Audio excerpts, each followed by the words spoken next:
Hello and welcome. You're watching Business Plus. Demand for luxury property is on the rise. Luxury Realty major DLF recently sold as many as 1,137 luxury apartments priced at 7 crore and each and above, in fact, in its housing project in Gurugram, amassing a total of 8,000 crore just within 3 days, reflecting a strong demand for premium flats across major cities, especially in Delhi and NCR region. DLF says that it has witnessed record-breaking pre-formal launch sales of 8,000 plus crores for its luxury high-rise residences, the Arbor. Now, in a regulatory filing, it further said that it will be building a 1,137 4 BHK apartments across 5 towers in this 25-acre project. The project has been fully sold out within 3 days, even before its launch. The phenomena is not limited to DLF. There is a mad rush for luxury properties in India. What exactly is driving the people to buy luxury goods, especially homes?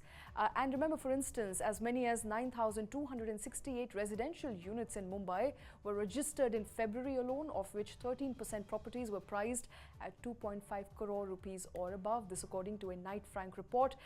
We are, of course, going to talk about the luxury real estate market. With me in the studio is my colleague Karthik Malhotra. Also joining us at the moment, I think joining us very, very shortly will be Amit. I want to come to you first, Karthik. What exactly is driving premium property market? Well, honestly, to me, it seems, Shweta, that people have run out of other items that they can splurge on. There's only this much that you can do in terms of buying gold or buying cars or buying expensive watches. What really surprises me is the fact that there are over 1,100 people who are queuing up outside the offices and the construction site of the Arbor, and really going ahead and making purchases of 7 crores and upwards. Seems a bit of a shock and a surprise both, where at one point the government is talking about affordable housing and real estate dividends. The yield from real estate has not particularly been very high as an investment option. As I understand, these are ultra rich people who have a home, if not a couple of homes, maybe half a dozen homes already. And this is definitely a third, fourth, fifth house that they are buying. Of course, the amenities, you can see the visuals, look at the house. I mean, it's absolutely beautiful. This must be the sample flat or maybe some graphics representing the sample flat. It's absolutely gorgeous. It's a high tower, multi-story apartment complex, absolutely plush. And Gurugram, of course, we've seen has really picked up a lot of steam when it comes to investing in real estate. The big question is, are people really looking at this as an investment option or really looking at living in these homes? But I think the larger discussion here really is about the fact that is real estate as lucrative an investment option as it was said to be till a couple of years back. People were under the impression that, you build a house, you buy a house once, and it's going to give you dividends in terms of both capital appreciation as well as rental income for generations to come. So are people still looking at real estate in the same light or not? I think that is something that we'd rather understand from a financial advisor, which I am not. Okay. Amit is joining us at the moment. Amit, who's the founder and CIO of FinTech Capital. Amit, I want to come to you and ask you the same question, as a matter of fact. But what exactly is driving the premium property market? Because we've seen a slump in 2019 and suddenly there is a spurt. What exactly changed? Yeah, hi, thank you for having me. So I think after the COVID lockdown happened, people realized the need of extra home. So that was true for affordable housing as well as luxury housing, both segment. But I think in the past 6 months or so, or probably a year or so, we have seen a much more sharp rise in the luxury segment, and this is despite high interest rates, coming through. So the high interest rates segments has impacted the affordable housing. The EMIs have really shot up. But I think in the luxury segment, the demand is not so much impacted. In fact, due to the recent budget regulation changes in one of the clauses, the impact towards the financial year end has picked up. So if you remember in the budget 2023, they had a clause that capital gains from selling any property more than 10 crores, that will be taxed. So if you're buying a property and you're investing into another property, and if your capital gains are more than 10 crores, the first 10 crores are tax free, and then you have to pay capital gains depending on your slabs. And usually these slabs are at the highest level of 42%. So I think in very short term, the projects which are seeing a very high demand in the luxury segments, a lot of that buying is basically propped up by the tax saving angle, and this might slide a little bit in the new financial year. But we also need to see that the K-shaped recovery which has happened due to COVID, that has sort of made these luxury homes a little more incentivized for the rich people. Mhm.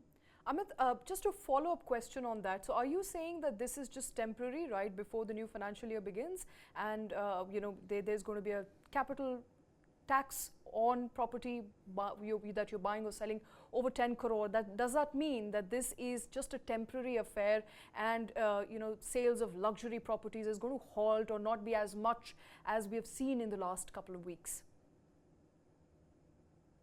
So just to clarify, there is no capital gains tax on more than 10 CR or so. The clause is that if you're selling any property, then under Section 54 and 54F, you could have reinvested those proceeds in tax-free bonds. Now that is limited to 10 CR only. So only up to 10 CR it will be tax-free, and anything above that will be taxed. So I think that has sort of bumped up, luxury home sales in the short term, and I expect that in the next financial year, this demand would certainly drop a little bit from the current levels. Right, Amit, talk to us about the yield and about the overall dividend one gets by investing in real estate as compared to other investment avenues, including stocks, mutual funds, gold, or even bonds or other debt instruments. How does property or real estate investment pan out? I'm not talking specifically about the ultra rich buying 7 CR and upwards of houses, but in general, what's the kind of capital appreciation plus yield dividend that an investor receives by investing in real estate purely as an investment vehicle as compared to other asset classes? So again, in this, we need to divide it into a luxury segment and the affordable housing segment. In the Okay. luxury segment, there is definitely an angle of capital appreciation happening, provided we are having a real estate cycle after almost a decade. So the last bull market sort of in real estate ended in 2012-13, and now post-COVID we have seen a sort of a upsurge in the prices for the luxury segments.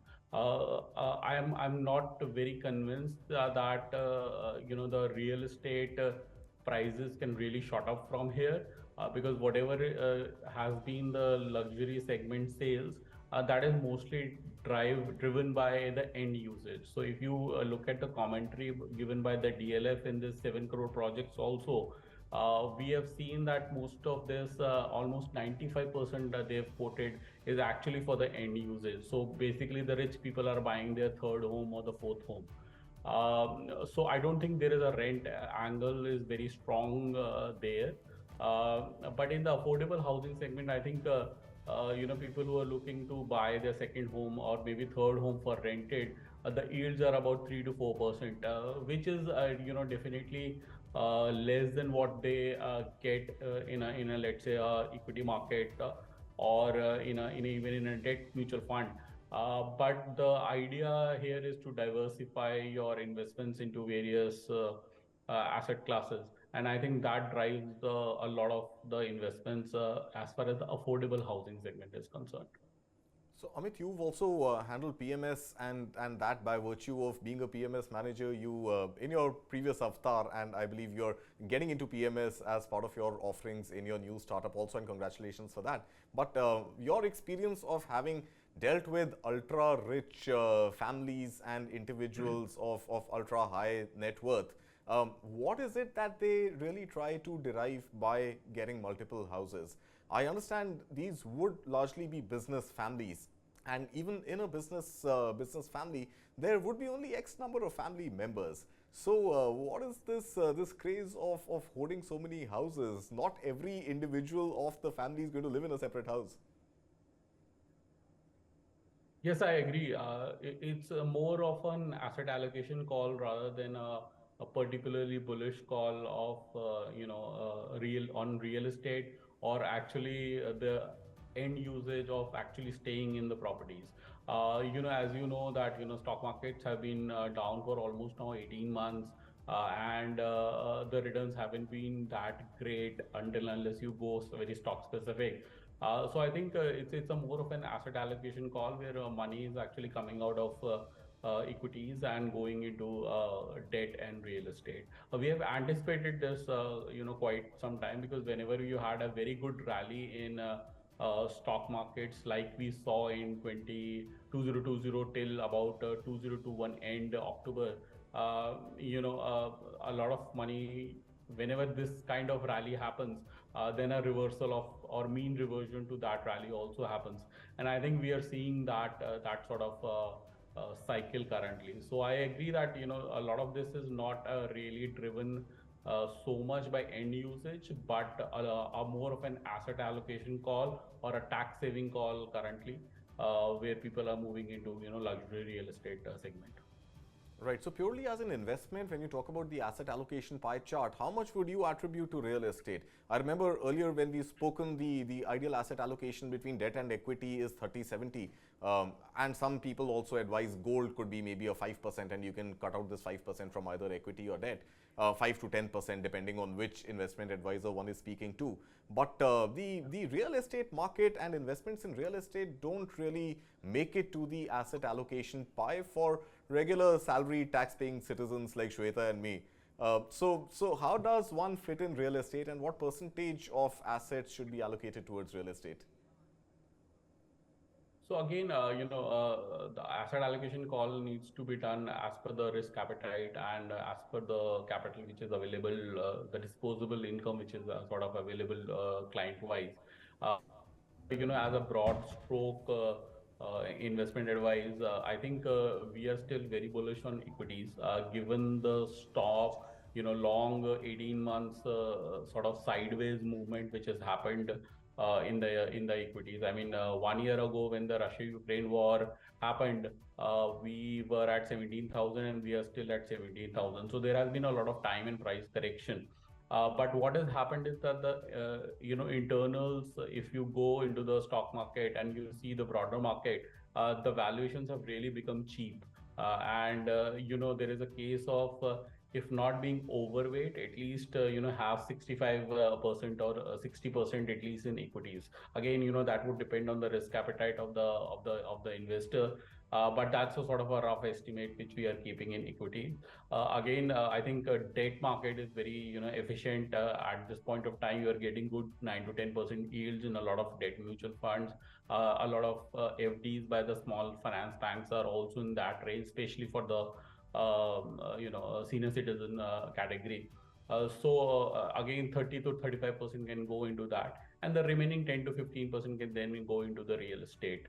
Or if somebody is really interested in gold. I have not been a very big bull gold investor in the past. I treat it more as a trading opportunity and not really an investment opportunity.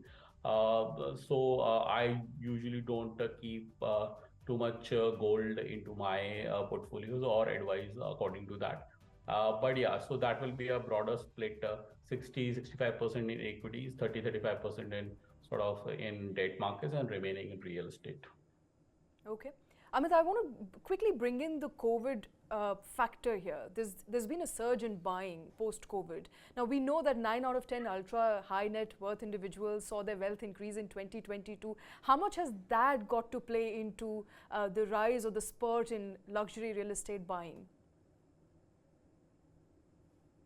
It did. Actually, once the COVID sort of happened and the lockdowns happened, and we came out of it 6 months, 9 months, down. So I'm talking about a period of, let's say, end of 2020.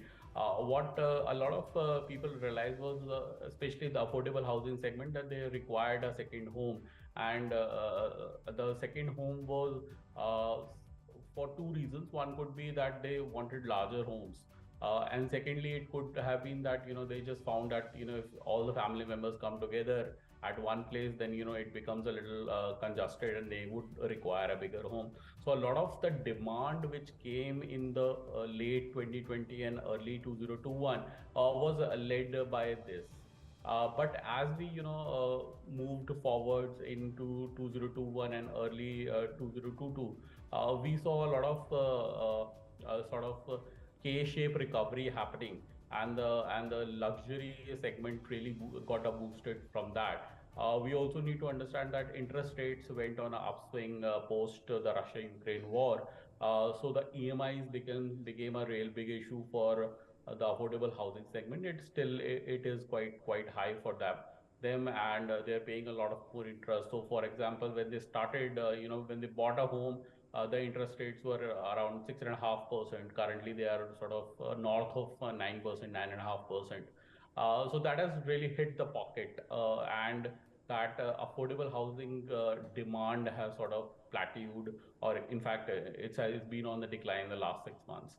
But that hasn't happened in the luxury segment. In the luxury segment, because the profitability of these HNIs, or the family offices, or even the corporates which are buying, and it is very clear from the data which we get, on a sort of a monthly basis, that there has been a lot of buying in the luxury segment, and it has got a lot to do with this K-shaped recovery which we had post-COVID.